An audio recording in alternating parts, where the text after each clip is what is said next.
ደህና ናችሁ? በያላችሁበት ሰላማችሁ ብዝት ይበልልኝ። እኔ ደህና ነኝ፣ እግዚአብሔር ይመስገን። እንዴት ናችሁ?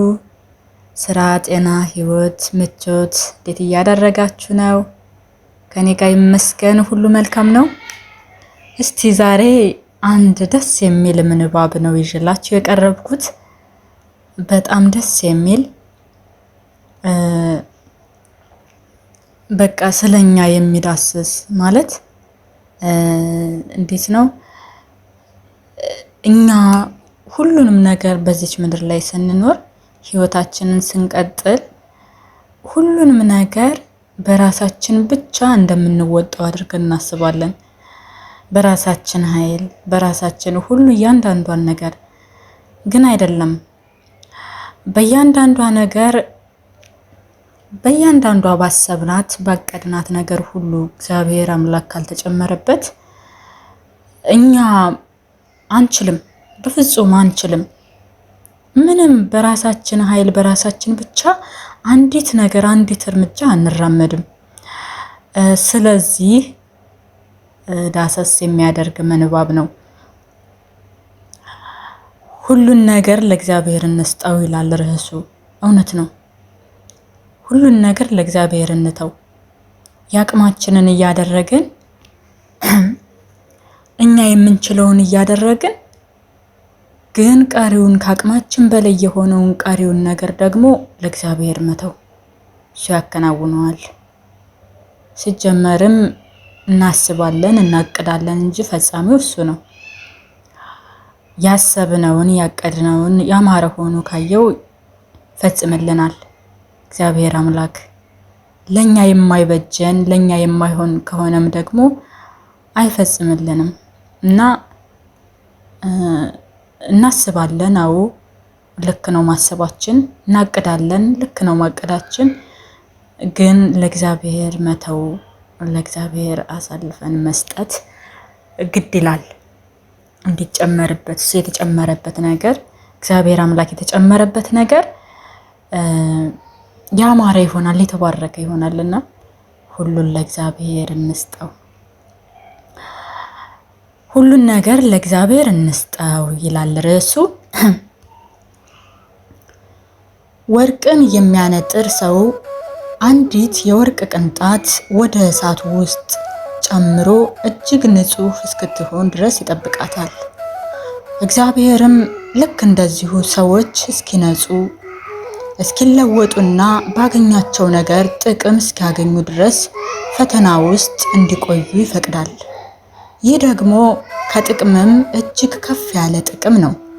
ስለዚህ ፈተና ሲገጥመን ውስጣችን ሊረበሽ ወይም ተስፋ ሊቆርጥ አይገባውም። እውነት ነው፣ መሆን የለበትም። ውስጣችን ሊረበሽ ወይም ተስፋ ልንቆርጥ አይገባንም ፈተና ሲገጥመን። ያ ወርቅን የሚያነጥር ሰው በእሳት ውስጥ የጨመራትን የወርቅ ቅንጣት እዚያ ውስጥ ምን ያክል ጊዜ መቆየት እንዳለባት ያውቃል።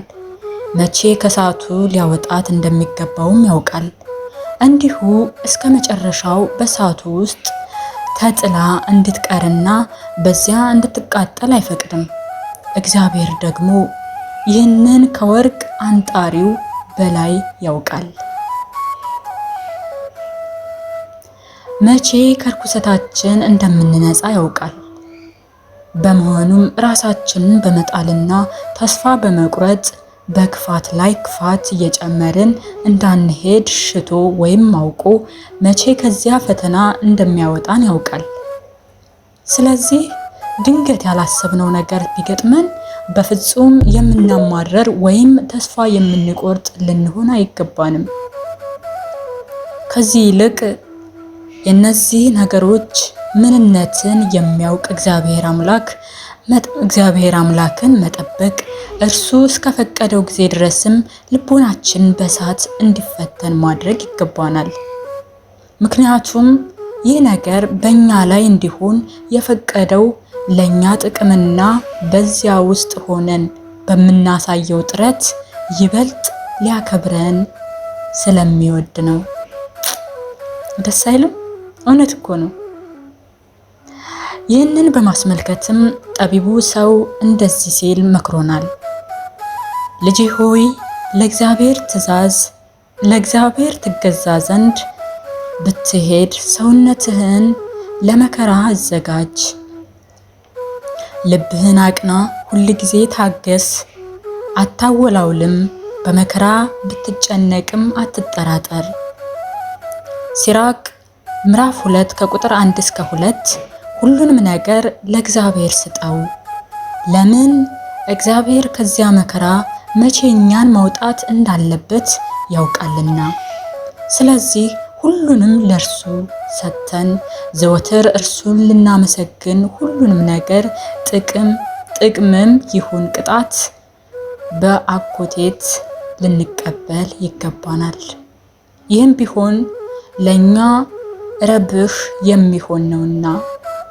አንድ ሐኪም የሚባለው ታካሚውን ገላውን ሲያጥበውና ሲመግበው እንዲሁም ደስ ወደሚሰኝ ስፍራ ሲወስደው ብቻ አይደለም፣ በእርሱ ወይም በታማሚው ሰውነት ላይ የቀዶ ጥገና ምላጭና ቢላ ሲያሳርፍም ጭምር ሐኪም ነው።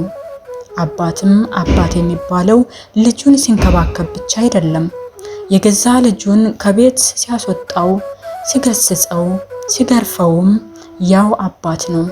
ስለዚህ እኛም እግዚአብሔር ከሐኪሞችም በላይ ከሰው ወዳጅ እንደሆነ ከሐኪሞችም በላይ ሰውንም ወዳጅ እንደሆነ በማወቅ ምን አይነት የሕክምና አይነት እንደሚሰጠን በጥልቀት እንድንጠይቅ ወይም ደግሞ ለደረሰብን መከራ እርሱን ተጠያቂ አናድርግ።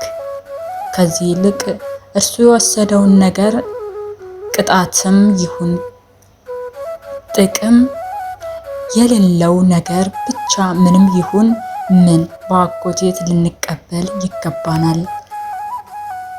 በየትኛውም መንገድም ቢሆን የእርሱ ፈቃድ እኛ እንድንድንና ከእርሱ ጋር አንድ እንድንሆን ነውና የትኛው መንገድ ለእኛ እንደሚጠቅምም እርሱ ያውቃል። እያንዳንዱ ሰው የትኛው መንገድ ወደ እርሱ እንደሚመልሰው ያውቃል። ሁላችንም እንዴትና በምን አይነት መንገድ ልንድን እንደምንችል ያውቃል። በመሆኑም የሚመራን በዚህ እኛ በምንድንበት መንገድ ነው። ስለዚህ ወደ የትኛውም መንገድ ቢወስደን ልክ እንደ መጻጉዕ እርሱ እንደሚያዘን ተከትለን መሄድ እንጂ ትልቁ ጉዳያችን በለስላሳ በቀላል አሊያም ደግሞ በከባድና በሸካራ ጎዳና እንድንሄድ የሚያዘን ትዕዛዝ መሆን የለበትም። ልንሄድበት የሚገባው መንገድ እርሱ ስለሚያውቀው እንዲሁ መታዘዝ እንጂ የመንገዱን ከባድነት ወይም ቀላልነት የኛ አጀንዳ ሊሆን አይገባውም ይላል። እውነት ነው። እግዚአብሔር አምላክ ከኛ በላይ የሚያውቅ ስለሆነ እሱ ባዘዘን እሱ ይሁን ባለን መሄድ ብቻ ከኛ የሚጠበቀው እውነት ነው። በዚች ምድር ላይ ስንኖር የምናስባቸው ምክንያቱም መኖር ስላለብን የምናቅደው እቅድ የምናስበው ሀሳብ ለህይወታችን አለ። ግን ያንን እቅድና ሀሳብስ ማን ነው የሚፈጽመው? እኛ ነን እንዴ? በእኛ ብቻ ነው እንዴ? አይደለም። በእግዚአብሔር ነው የሚፈጸመው። እሱ ሲጨመርበት ነው።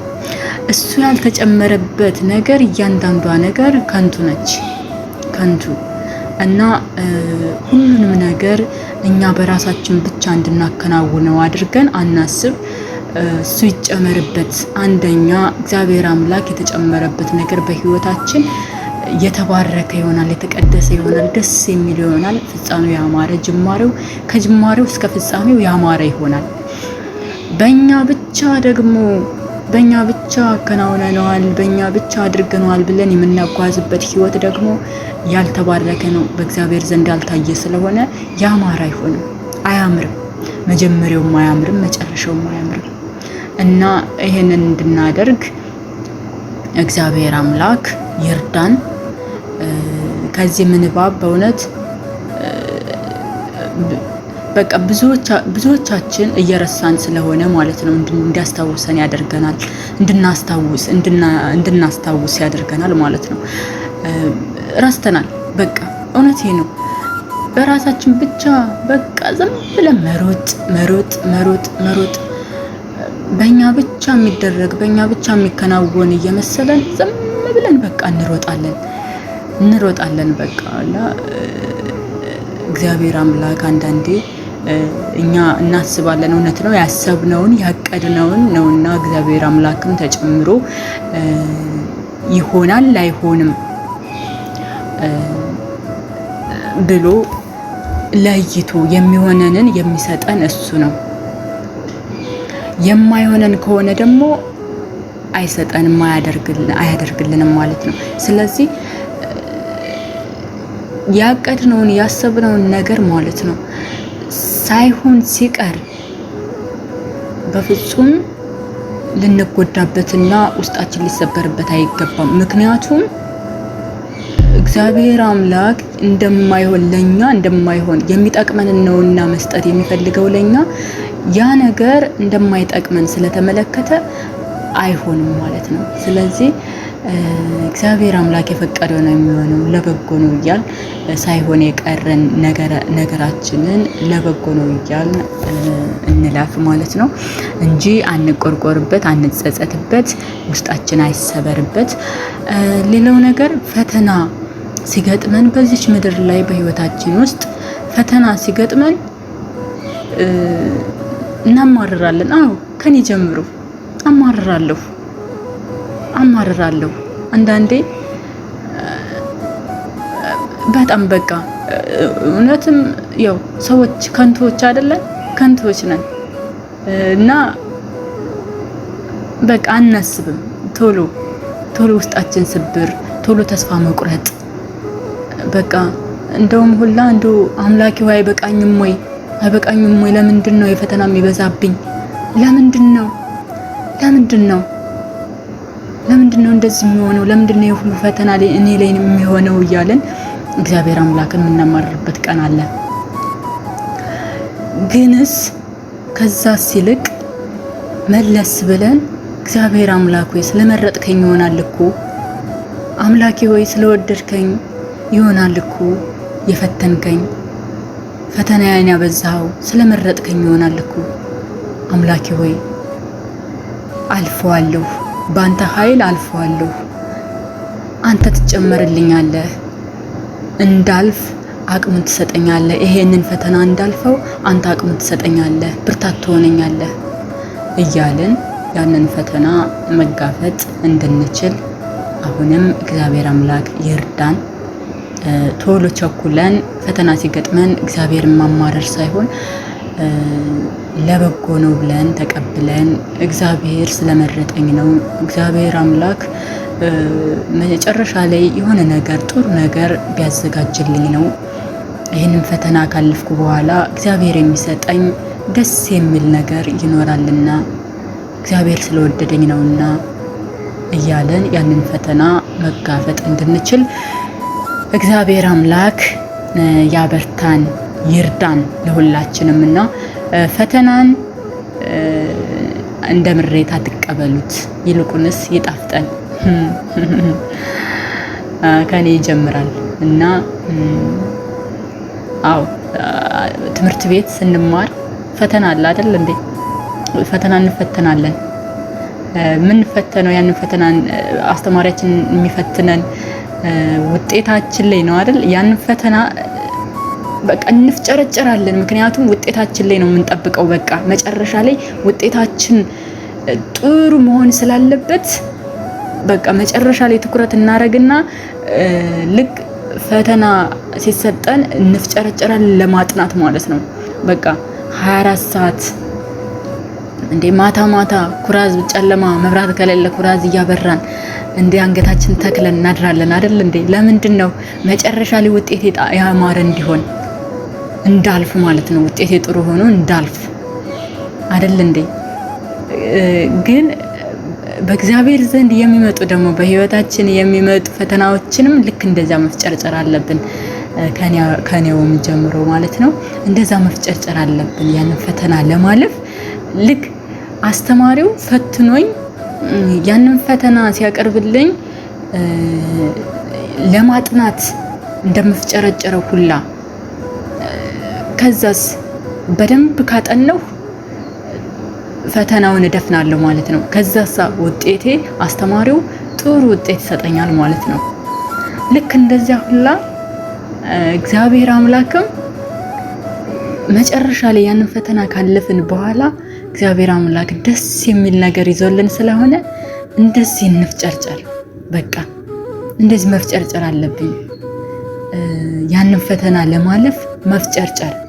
ያንን ፈተና ካለፍኩ በኋላ እግዚአብሔር አምላክ የሚሰጠኝ ጥሩ ውጤት አለና ልክ እንደዛ መምህር ማለት ነው እንደፈተነኝ መምህር መጨረሻ ላይ ጎበዝ ሆኜ ያንን ፈተና ከደፈንኩት ካለፍኩት ጥሩ ውጤት ይሰጠኛል ያ መምህር። ልክ እንደዛ ሁላ እግዚአብሔር አምላክም ውጤታችንን ጥሩ ውጤት ይዞልናልና መጨረሻ ላይ ያንን ፈተና የሚሰጠንን ፈተና መጋፈጥ መፍጨርጨር አለብን ማለት ነው። ደግሞ ስንፍጨረጨር እዛ ፈተና ውስጥ ደግሞ እኮ ስንፍጨረጨር እሱም ይጨመራል ማለት ነው። እግዚአብሔር አምላክ ለኛው ብቻ እኮ አይተውም። ደግሞ አይገርምም? ደስ የሚለው ነገር ለኛው ብቻ አይተውልንም፣ ይጨመርበታል። እሱ ያግዘናል ያንን ፈተና እንድናልፍ። በጣም ደስ ይላል በእውነት እና ይሄን እንድናደርግ እግዚአብሔር አምላክ ይርዳን። እስቲ ብዙ አወራው መሰለኝ። በሌላ ጊዜ ደግሞ ተመልሼ መጥቼ ልክ እንደዚህ የሚጠቃቅም ምንባቦችን ሳገኝ ወደ እናንተ ይዤ እመጣለሁኝ። ከዚህ ምንባብ ብዙ ነገሮችን እንደተማራችሁበት፣ ብዙ ነገሮችን እንደቀሰማችሁበት ተስፋ አደርጋለሁ። ሌላ ጊዜ እንገናኛለን። ሰላም ሁኑልኝ። ሰላማችሁ ብዝት ይበልልኝ። ላይክ፣ ሼር፣ ሰብስክራይብ በማድረግ አበረታቱኝ። ወዳችኋለሁ። ቻው ቻው።